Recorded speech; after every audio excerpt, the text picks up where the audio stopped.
One of my best buddies sent me a video about talking about climate change and if it's real or not and how bad is it, and good video. And I thought I'd give my take on basically my stance on environmentalism. And y'all know that I am a huge lover of nature. It's actually one of my core values, love of nature. So this is something that is very near and dear to my heart. I am also a huge skeptic when it comes to any prediction. So I'm not just talking, predictions that are more, I guess, politically viewed as being from the left, such as climate change. I'm also talking about predictions from the right, and even libertarians. Say back in the COVID days, they were just every libertarian was predicting crazy crashes and societal collapse and go out and buy ammo and gold, and I didn't buy that either. I just don't buy predictions, period. Especially very specific ones, and especially catastrophic ones. The more specific, the more catastrophic a prediction is, the less I believe it. Unfortunately, the more attention it also gets. So, here's why. Predictions are told for a reason. They want to get a response.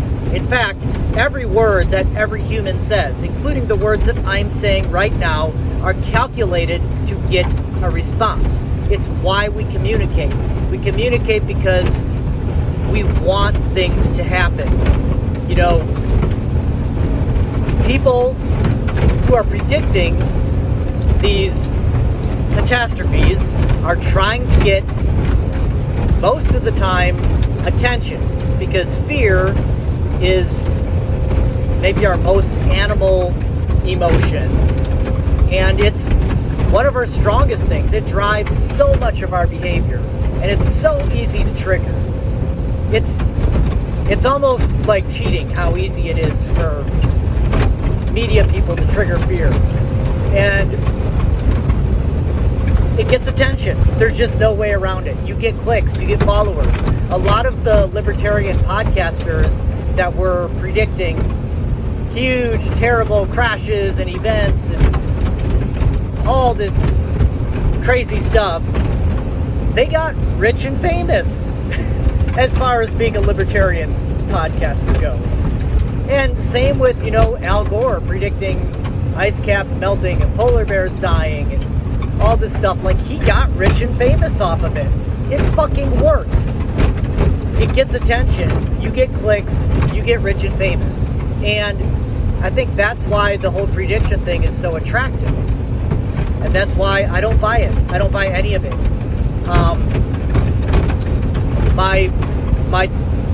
My attitude towards predictions is, we'll see. And usually something different ends up happening. So basically, my take on the whole climate change debate is, first of all, I'm not a scientist and I just don't know for sure. Second of all, I don't trust predictions, any predictions.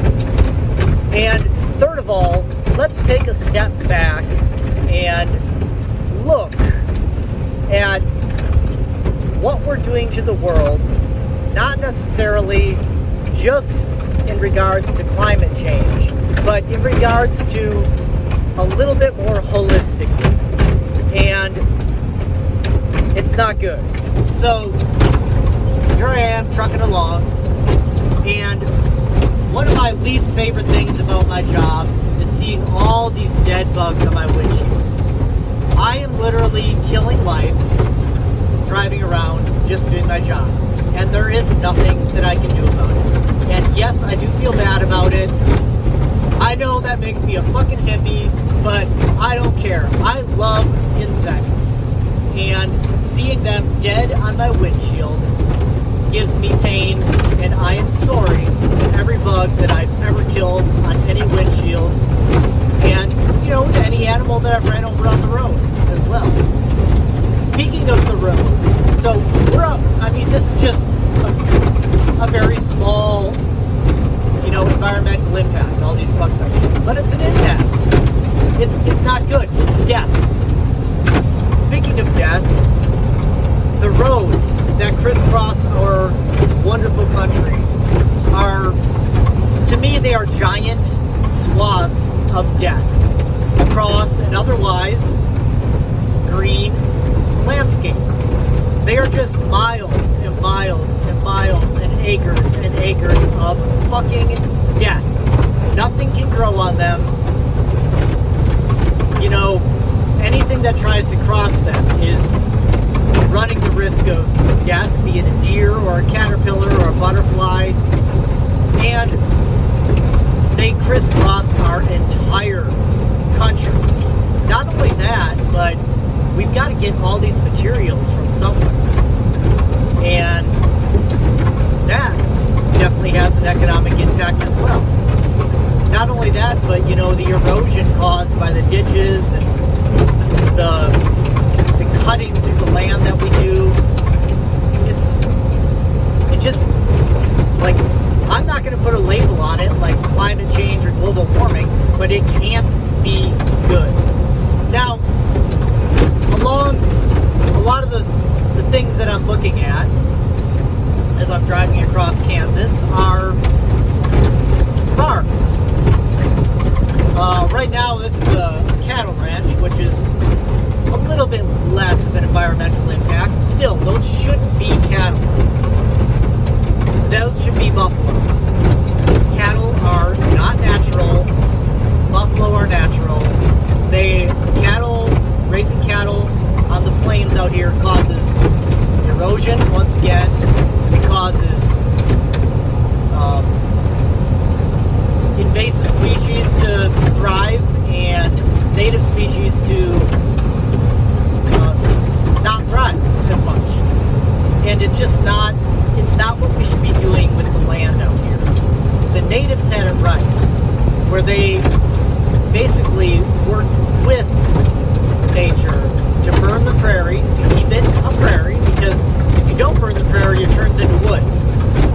And they also used and tended their buffalo herds that supplied them with meat and everything else that they needed. The plains people back in the day. The natives had it right. The natives had a lot of stuff right, by the way, I think. And we came over and fucked everything up, but, you know, that's beside the point. So yeah, we are not, cattle grazing as opposed to buffalo grazing is a negative impact. Is it causing global warming or climate change? I don't know, but it can't be good. Now, the truck I'm driving and all these vehicles that I'm passing, we are all putting, you know, it's emissions. Now, I don't know if these emissions are causing climate change. I wouldn't put a label on it like that. However, it's fucking poison. It can't be good. Same with the production of all these different vehicles you're seeing on the road. Think of all the, you know, the environmental impact of that. All the mining that had to go into the raw materials, all the emissions that got put into the atmosphere because of building all these things, and it just can't be good. So I'm not driving past any actual crop farms right now. It's going to be just cattle country for a while. And environmentally speaking, like I said, it would be better to have buffalo than cattle, but cattle ranching as opposed to crop farming is a much smaller environmental impact. Now, farms, it's just acres and acres and acres and acres and acres and acres of monoculture, And it's not natural. We're plowing the fields, we're turning over the ground, we're causing erosion, we're killing all the microbes in the soil, and then we're dumping gallons of glyphosate and triclopyr and 2,4-D and anhydrous ammonia and phosphorus and nitrogen and who knows what the fuck else. First of all, straight onto the soil. And is it going to leach into groundwater? Of course it is. Is it going to evaporate into the atmosphere? Of course it is. I actually just drove past a whole row of trees that were all dead on one side. And I know exactly what caused that, and that's pesticide drift or herbicide drift, where it gets sprayed on a field and there's a little breeze, it picks it up, it carries it off in a direction, and it lands on things that it's not supposed to land on, and you get a whole row of trees that are dead on one side. And these are things that we are spraying on all our farm fields by the fucking metric, or by the ton. And I'm not going to say or predict exactly what that's going to do in the future because, like I said, I don't respect predictions.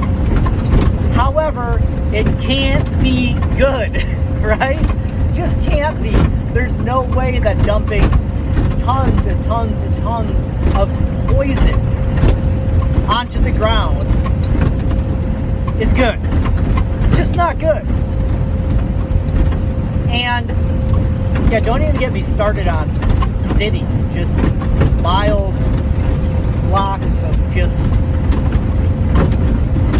anti-nature. You know, we come in with our civilization and just concrete everything, and then, you know, yeah, we do our best to have gardens and trees in the city, but for the most part, cities are not good for nature. And as people, it's kind of what we do. We build cities. We kill the nature. We subdue it. What's going to be the ultimate cost of that? I can't predict, but it can't be good. So off in the distance there's a bunch of power lines. There's a cell phone tower. And I get service on my cell phone, even though I'm basically out in the middle of no man's land, cattle country. And this is a more prediction from the right, from the Republican side of things, that, you know, all this electromagnetic radiation and 5G, and, you know, it's going to kill us. It's going to give us all brain cancer. Once again, I don't believe those predictions. However, the fact that for millions of years the Earth was not being bombarded by electromagnetic radiation. Well, I mean, it was from the sun, but like these radio waves, these 5G waves, and the waves, I forget what it's called, coming off of just anything that uses electricity. Once again, crisscrossing our entire world now. There are very few places where you can go and not have cell phone coverage. There are very few places where you can live and, you know, there's not electricity. It's pervasive, just like these roads are. And I don't know the ultimate consequence of all this stuff, but it's not natural. It can't be good. So basically, at the end of the day, I am not a fan of civilization, or what civilization has become. I think, once again, that we would have been much better off living as hunter-gatherers, living with nature. I think the agricultural revolution was a terrible idea. I think that ever since then, as a species, we have been working against nature rather than with it. I think that was our turning point. And I made a video about this before where I think that the Adam and Eve getting kicked out of the Garden of Eden, I think that was an allegory for mankind leaving the hunter-gatherer life, which was relatively peaceful and happy and working with nature rather than against it, and moving to the agricultural lifestyle, aka the beginning of modern civilization, where now we are conquering nature, killing nature, plowing nature, paving nature, and as a consequence are much less happy as a species, much less human, and definitely not in harmony with nature anymore. And I would argue not in harmony with our fucking selves anymore. Our inner self wants to be in harmony with nature, and we're not. Even me, as much as I love nature out here driving truck, I'm killing nature. And it's kind of what I have to do to hold a place in society. And if I want to opt out of it, I basically have to opt out of society and civilization. And that's it. It's a choice that I think I'm going to make in the future, but it's hard to do, and it's not for everybody. So I guess at the end of the day, since obviously we can't go back to being hunter-gatherers, barring some sort of extinction level event, just what I do is I try to make the smallest environmental footprint as possible. And I mainly do that by not being a consumer, by being a minimalist, by living in my friend's house rather than having my own house, by driving as little as possible, by buying things as little as possible. And, you know, this sort of lifestyle isn't for everybody, and it definitely hasn't made me very successful in the material sense. But it's, I don't know, it's how I can kind of live with myself and how I feel like I'm minimizing at least the negative impact that I have on the natural world that I love so much. So do what you want, take what you will from, you know, whatever scientists you choose to listen to, but yeah, just don't just buy into predictions. Look around you and make your decision based on the evidence of your eyes and ears.